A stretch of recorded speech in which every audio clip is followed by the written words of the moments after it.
Smart phone കൂടുതലായി ആളുകൾ ഉപയോഗിക്കാൻ തുടങ്ങിയതോടെ സോഷ്യൽ മീഡിയ ആപ്പുകളുടെ ഉപയോഗവും വർദ്ധിച്ചു. സെക്യൂരിറ്റിയുടെ കാര്യത്തിൽ അത്ര ഉറപ്പില്ലാതിരുന്നിട്ട് പോലും സ്മാർട്ട് ഫോണിലൂടെയുള്ള സോഷ്യൽ മീഡിയ ആപ്പുകളുടെ ഉപയോഗത്തിന് എല്ലാവരും നിർബന്ധിതരാകുന്നു എന്നതാണ് യാഥാർത്ഥ്യം. ചില ആളുകൾക്കെങ്കിലും തങ്ങളുടെ സംഭാഷണങ്ങളും വീഡിയോയും ആരെങ്കിലും ചോർത്തുന്നുണ്ടോ എന്നുള്ള സംശയവും തോന്നിയിട്ടുണ്ടാവും. സ്മാർട്ട് ഫോൺ അടുത്തുണ്ടായിരിക്കെ നാം ആരോടെങ്കിലും സംസാരിച്ച കാര്യങ്ങൾ, ഉദാഹരണത്തിന് എന്തെങ്കിലും പ്രൊഡക്റ്റിനെ കുറിച്ച് സുഹൃത്തിനോടോ അടുത്തുണ്ടായിരുന്ന മറ്റാരോടെങ്കിലുമോ സംസാരിച്ച ശേഷം പിന്നീട് ഫോണിലൂടെ ഫേസ്ബുക്ക്, ഇൻസ്റ്റഗ്രാം, യൂട്യൂബ് തുടങ്ങിയ സോഷ്യൽ മീഡിയ ആപ്പുകൾ ഉപയോഗിക്കുന്നതിനിടെ അതിന്റെ പരസ്യം നമ്മെ തേടിയെത്തുന്നത് പലരും ശ്രദ്ധിച്ചിട്ടുണ്ടാകും. എന്തുകൊണ്ടാണ് ഇങ്ങനെ സംഭവിക്കുന്നതെന്ന് പലരും ചിന്തിച്ചിട്ടുമുണ്ടാകും. സംഭവത്തിൽ പ്രധാന പ്രതി ഫോണാണെന്ന് നമുക്കറിയാമെങ്കിലും അത് ആധികാരികമായി പറയാൻ കാര്യമായ തെളിവുകൾ ലഭ്യമല്ലായിരുന്നു. എന്നാൽ ഇപ്പോൾ ഒരു മാർക്കറ്റിംഗ് സ്ഥാപനം ഇക്കാര്യത്തിൽ ചില നിർണായക വിവരങ്ങളുമായി രംഗത്തെത്തിയിരിക്കുകയാണ്.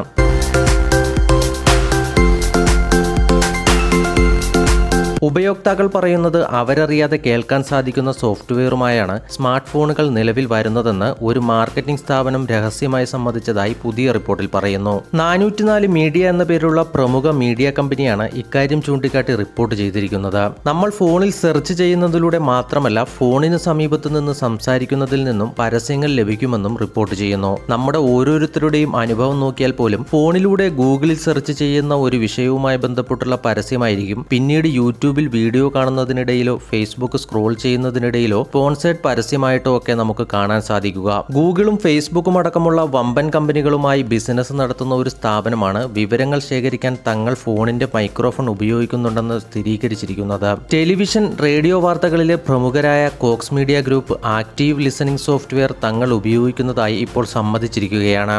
ആക്റ്റീവ് ലിസണിംഗ് സോഫ്റ്റ്വെയർ ഉപയോഗിച്ച് സംഭാഷണങ്ങൾ കേട്ട് തത്സമയ വിവരങ്ങൾ ശേഖരിക്കാൻ ആർട്ടിഫിഷ്യൽ ഇന്റലിജൻസ് ഉപയോഗിക്കുന്നുവെന്നാണ് കോക്സ് മീഡിയ ഗ്രൂപ്പ് വെളിപ്പെടുത്തിയത്. ആളുകളുടെ താല്പര്യങ്ങൾ അറിയാനും എന്തെങ്കിലും വാങ്ങാൻ ഉദ്ദേശിക്കുന്ന ആളുകളെ ലക്ഷ്യമിടാനും ഈ ഡാറ്റ ഉപയോഗിക്കുന്നു. വ്യക്തികളുടെ സ്വകാര്യതയിലേക്ക് കടന്നു കയറുന്ന ആക്റ്റീവ് ലിസണിംഗ് സോഫ്റ്റ്വെയറിനും മാർക്കറ്റിംഗ് രീതികൾക്കുമെതിരെ ഒരു വർഷത്തിനിടെ ഇത് മൂന്നാമത്തെ റിപ്പോർട്ടാണ് 404 മീഡിയ പുറത്തുവിടുന്നത്. മാർക്കറ്റിംഗ് ഏജൻസികളുടെ ഇത്തരം നീക്കങ്ങൾ പുറത്തുവരുമ്പോൾ പ്രമുഖ കമ്പനികൾ അവരെ കൈവിടുകയും തങ്ങൾക്കിതിൽ ഉത്തരവാദിത്തമില്ല എന്ന് പറഞ്ഞ് ഒഴിയുകയും ചെയ്യുന്നു.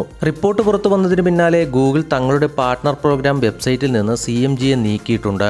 ആളുകളുടെ സംഭാഷണങ്ങൾ ചോർത്തുന്നത് കുറ്റകരമാണെങ്കിലും നിയമപരമായി ഇതിനെ നേരിടാനാകുമോ എന്ന് ചോദിച്ചാൽ ആകില്ല എന്നാണ് കോക്സ് മീഡിയ ഗ്രൂപ്പ് മുൻപൊരിക്കൽ വ്യക്തമാക്കിയിട്ടുള്ളത്.